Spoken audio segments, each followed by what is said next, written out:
Hey, I'm Jonathan Green. I run a solo real estate team called Streamline Properties. We're brokered by Real.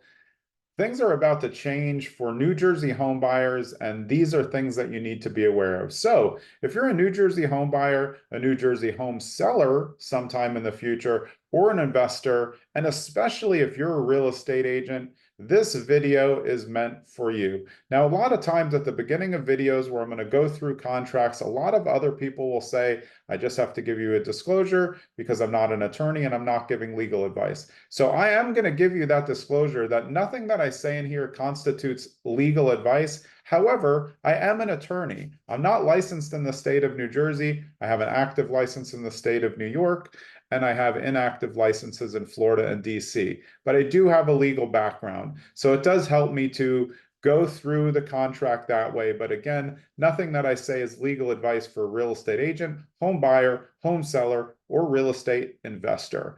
This is my take, and actually, I'm going to go through the exclusive buyer's agreement with you just so you can see what the current plan is. It's July 30th when I'm recording this, and this is the form that's available now. I believe they will be coming out with a new one. At that point, I'll make a new video. But right now, the reason why you're seeing this video is probably because you know things are about to change on August 17th due to a ruling between DOJ, NAR, a lot of brokerages.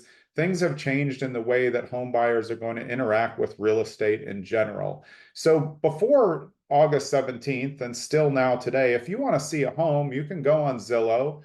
And if it's on the MLS, you're going to click a button. It's going to connect you to an agent. The agent can just show you the home. You could call your friend Bobby, who has a real estate license, and say, hey, Bobby, can you show me this home? And Bobby can show you the home. You could find your cousin's friend's friend, and you could see a home. Well, after August 17th, that's not going to be available. You're not going to be able to see any homes that are listed on the MLS as a New Jersey home buyer unless you have either an exclusive buyer's agreement signed or a non-exclusive buyer's agreement signed.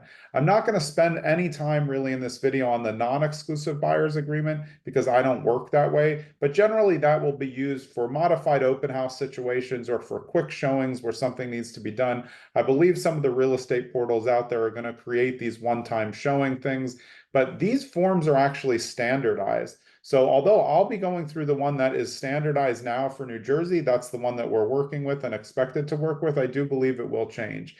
So if you want to see a home in New Jersey after August 17th, you're going to need to sign this exclusive buyer's agency form. And it's going to be a little bit daunting for you because it's not a one pager.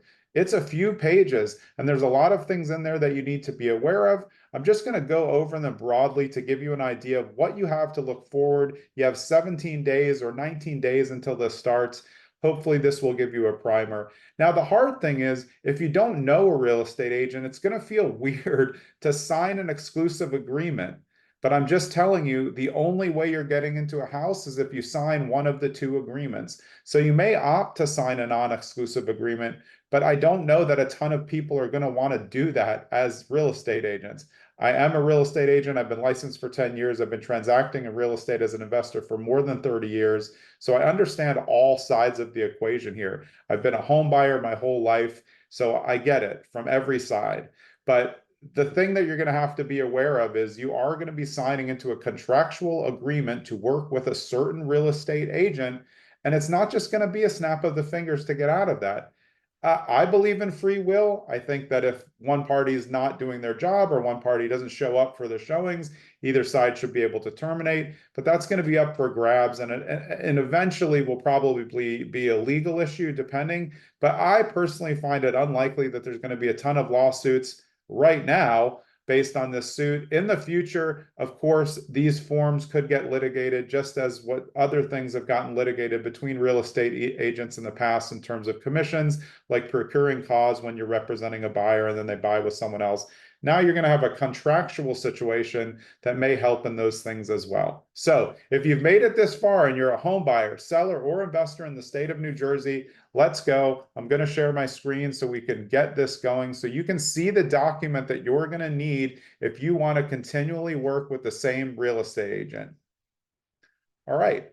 We are up. This is page 1 of your New Jersey Realtor standard form of exclusive buyer agency agreement. As you can see, it's 5 pages. So I've found this to be pretty confusing for people that not only do you, in the state of New Jersey, do you have to sign a consumer information statement the first time that you talk about real estate? That is 2 pages. Now you're going to need to sign a 5-page just to go see the first home that you've ever seen. This means that you need to do a lot more vetting up front on what real estate agent you want to use, because you're going to be entering into a contractual obligation with them for a little bit of a time, and that could be stretched out, as you're going to see at the top of the agreement. But you're going to enter into a contract to work with this real estate agent and the brokerage that they work for. Will that be a part of litigation in the future? Absolutely. If there are lawsuits, this form will be an important part of the proof that is shown for who represented whom and how long that relationship was built for. So I know it sounds like a lot. It means that you need to do a lot of due diligence. You need to seek out professional real estate agents who handle that like a business. I would just give you some side advice. Your cousin Tommy, who does 1 transaction a year and is a part-time agent, is probably not going to be in the best situation going forward. And I really think that's where we're going to see a lot of people drop their licenses, because it's just going to be a lot. For you as a new agent to have to bring this buyer's agent to a home buyer, imagine both sides of this equation. You're handing someone a 5-page agreement to get them to sign and work with you, and you've never shown them a home, and they just found you online. So there's going to be a lot more Zoom calls, a lot more meeting in person, a lot more relationship development between agents and buyers and agents and sellers. So I think it's going to be interesting. Again, whether I agree or disagree with the entire lawsuit and the ramifications of it, it doesn't really matter, because I have no control over it. So my job as a broker in both New Jersey and New York is to understand and represent everything that I can for my clients that's in their best interest. So I'm trying to do this to help everybody, including real estate agents, understand that this is going to be an important transition for the real estate industry. Let's go. All right, this is your table of contents. Of course, I'm not going to go through every single line. You would be bored off your butts at this point. But again, you're going to be, buyers' names are going to go up here if you're working together with a partner, and then the brokerage will go here, and these are the areas. So this is the towns that you're looking, counties you're looking. Most people are going to leave this blank, because then it will incorporate the whole state of New Jersey. But there are times maybe you want to work with one agent in one county, and you're still interested in something way far away where they don't work. At that point, you could have 2 separate agreements, because this in here would make them different. You'll see down here, though, that it's asking you if you have a business relationship with another broker. That's going to have to be selected no here, because that's the whole point of this form. I believe that you can have multiples because of this line right here. If you want to work in Essex County with someone, and then you want to go like way down south towards the Philadelphia area, but still in New Jersey, work in that county, those agents may not go to both areas, so you may have the option to have multiple agents at that point, but both would have to be in agreement. In that case, you would probably be checking yes here. And this is a lot of stuff that they're telling you here. This is kind of standard. I'm not taking you through the standard stuff. You can review this form at any time. You can just comment on the video, send me your email, and I'll send you this blank form to review, as I'm sending to all of my clients before August 17th. So let's skip down here. Declaration of business relationship. This is pretty easy. This is the name of the agent. This is the name of the brokerage firm. Now it's going to start to get a little bit interesting on 42. So this is where it is. Buyer's agent only, buyer's agent, and disclosed dual agent if the opportunity arises. This has always been available. So disclosed dual agent, though, is changing a little bit, because New Jersey is making an option to now add a designated agent, which means that dual agency, which is 2 agents from the same brokerage, it doesn't only mean the same agent on both sides of a transaction. That is dual agency. But if myself and one of my friends who also works at Real are on opposite sides, I list the place and they have the buyer, that's dual agency as well. Now there's something called designated agency, which I'll go over in a separate video, which kind of cuts the middle on dual agency and allows this representation, and not counting it as dual agency if the broker appoints separate agents from their real estate brokerage for each side. So it's going to get a little bit more interesting as we get further. So almost everybody is going to check this as buyer's agent, disclose dual agent, because that means if I am showing you properties as a home buyer and you see a property and you've checked buyer's agent only, and a property that you love is listed by someone just from my brokerage, I may not even know them. By the terms of this agreement, if you check buyer's agent only, we would not be able to show that property unless we, of course, use designated agency. Again, something for a later time. This is your timeline for the agreement here. Again, I know I'm going to scroll fast. Put it in the comments, send me an email, and I will send you this blank contract to review. So you'll have your commencement date, and then generally how long are these going to be for? So listing agreements can be for any length. Traditionally, they're at 6 months for most listing agreements, especially in New Jersey, as most stuff is selling pretty quickly. I believe that most of these agreements, at least mine, are going to be for 1 year because there's very low inventory right now. It's very hard to find a home. And when you do, you're going to be bidding against other people. So 1 year is going to be fair. But I can tell you, I've closed deals this year in 2024 with clients who were looking for well more than 1 year with me. We stuck at it and got it. So, you would have to re-up the agreement at that point. Now, here's really where everything, the crux of this entire thing is coming from. Part 5, line 53 starts as a compensation to the buyer's agent. This is very complicated and it's going to be very confusing. And to be honest, it's still pretty confusing to me. So now, still in July 30th of 2024, the norm across the country and in New Jersey is that the seller pays the buyer's compensation for the buyer's agent. So you'll see a percentage on the MLS and it will say what part is going out to the buyer side. As a buyer's agent, you don't know how much the listing agent's getting paid, but you do know how much the seller is offering you as a buyer's agent. Why was this important? Because then when the whole percentage is paid by the seller in New Jersey, the buyer is going to pay all the closing costs. Then it's able to be wrapped into the mortgage. So it really encompasses the whole price of the home is all fixed in. So if you have an $800,000 sale and the total comp is 5% and the buyer side is 2.5%, it all comes out at closing. So it could get a little bit complicated because now that percentage that goes to buyer's agents is not going to be allowed to be shown on the MLS in the open feed. It's arguable whether you can put it in the agent notes right now. I'm sure we'll get guidance on that before August 17th. But the complication is that buyer's agents won't have any idea if the seller is even offering a buyer comp, which many may choose not to do. I think in most high-end markets, this isn't going to be an issue, but there's definitely brokerages right now pushing back on it and saying they're not even going to be offering buyer's comp from a protectionary measure. So it's going to be all over the map. You're going to have a lot of people who are offering zero comp, which means that the seller is not paying the buyer side. What does that mean? If you have a professional buyer's agent who closes lots of deals, you're going to have to pay the buyer's agent. You are finally going to have to pay your buyer's agent for their time. But the difficult thing is how they're going to wrap it into the transaction. Because before it could have been done as part of the mortgage because it was part of the sales price. I believe they're working on ways to get it into that, but you have to come up with that money now. Previously, on that 800,000 with a 2.5% comp, you weren't paying the extra 2.5%. Now at 800,000 and you have to pay just say a 2% buyer's comp, that's 16 grand extra that you need to put on your side. So in my opinion, based on my experience, I do think this will result in lower prices across the board if buyers end up having to pay their compensation.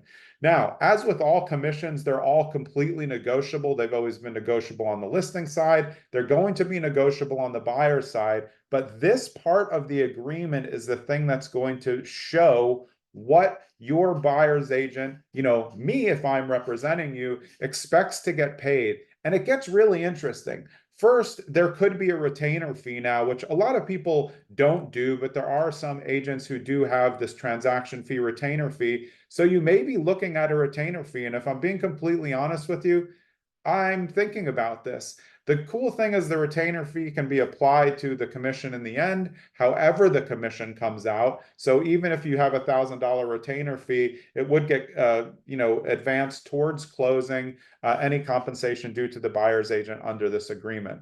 So that's a possibility. I don't think we need to spend too much time on a retainer fee. It's the same as like if you're working with an attorney or an accountant and you give them some money up front and then it gets credited towards your overall bill. I don't think a lot of people are going to use this, but I do think some pros like myself are going to consider it because it's going to be a lot to make sure that we're getting everything right. So it could be an issue that comes up for you.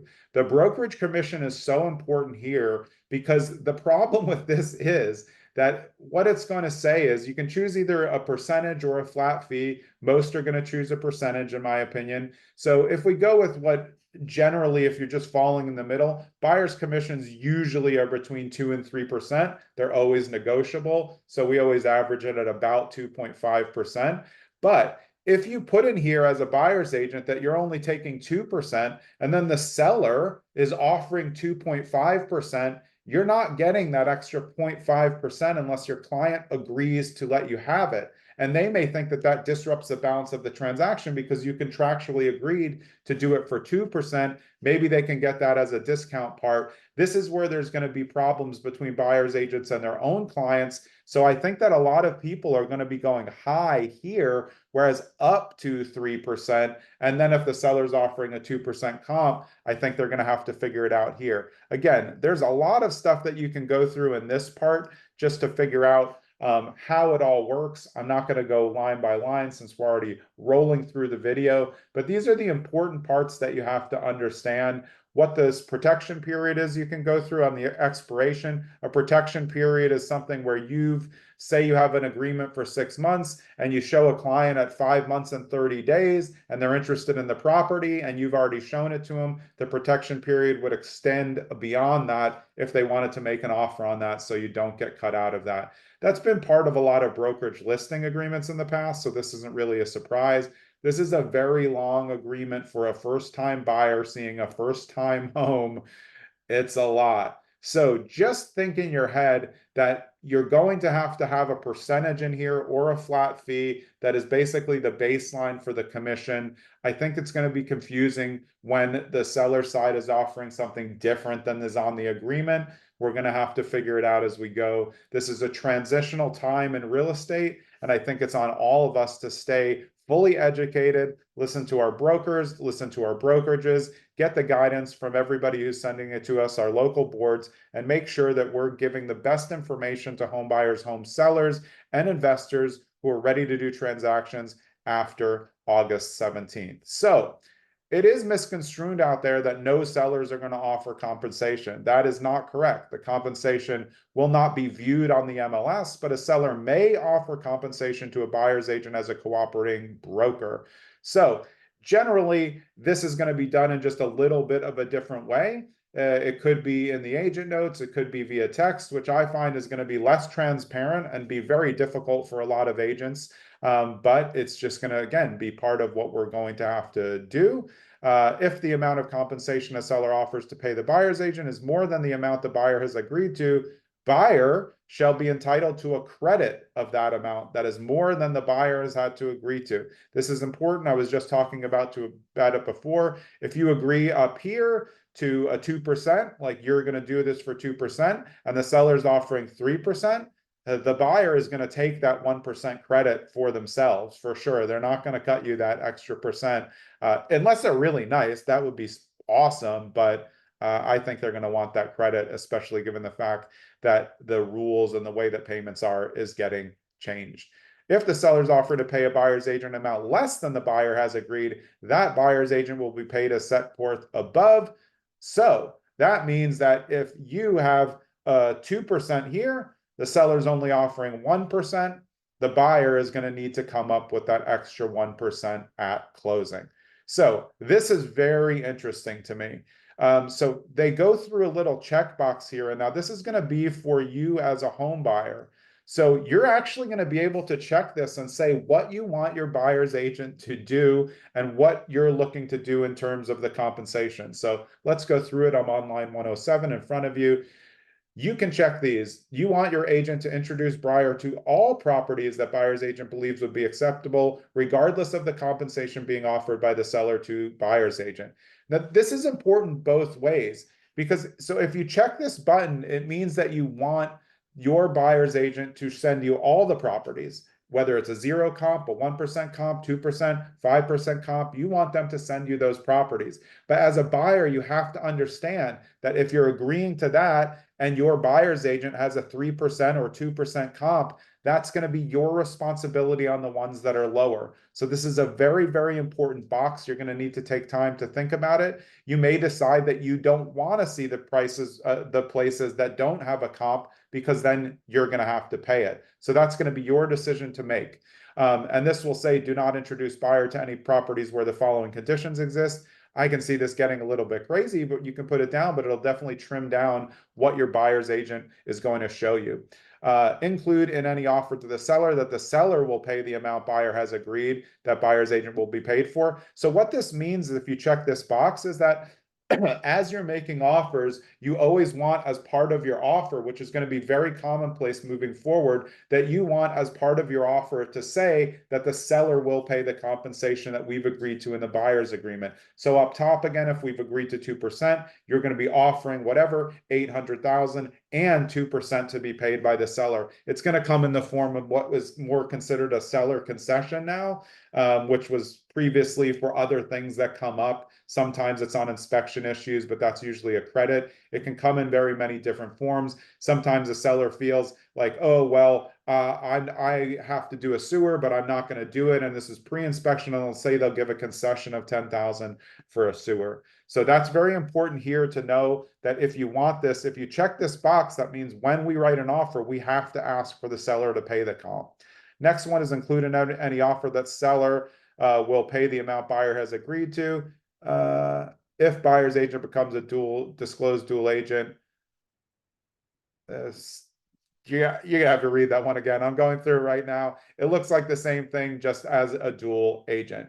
And then other, you can put in here and add anything that you want. This is a very, very important section. It's probably overlooked right now, especially this one here at 107.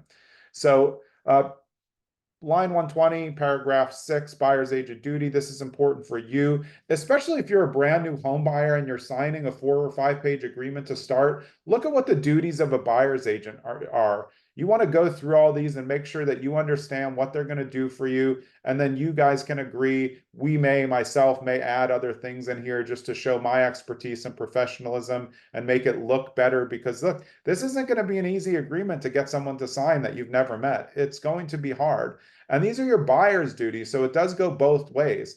Hopefully being on time is here. That's kind of my pet peeve. But this is what we want from you. So it is a two-way agreement. And I believe when people are going through a breach, so if you look at these two sections, 6 and 7, when someone wants to get out of the agreement, either the real estate agent or the buyer, these are the two paragraphs that you're going to look at. Was anything in number 6 breached? Was anything in number 7 breached? I think that's where the predominant amount of activity to get out of the agreement is.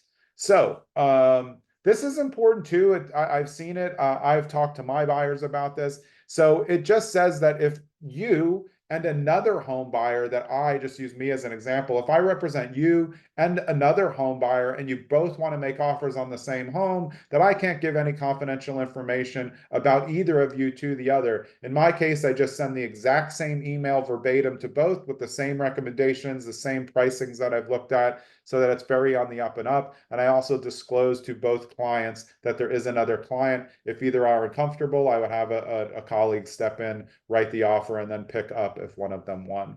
So dual agency goes over what I told you before. And then honestly, the rest is not that important to me personally for the purposes of this video. It is important for you to read it. So inspections recommended, yes, like you're going to have to do home inspections. And PS, there's a new law going into effect in the state of New Jersey where sellers do have to do a seller's disclosure. That's very helpful to buyers. We'll see if they just cross a line through it and sign it, but that's something to be of note. This is about personal letters. Generally, they're not allowed anymore because they potentially violate fair housing laws, so you will not see that very much.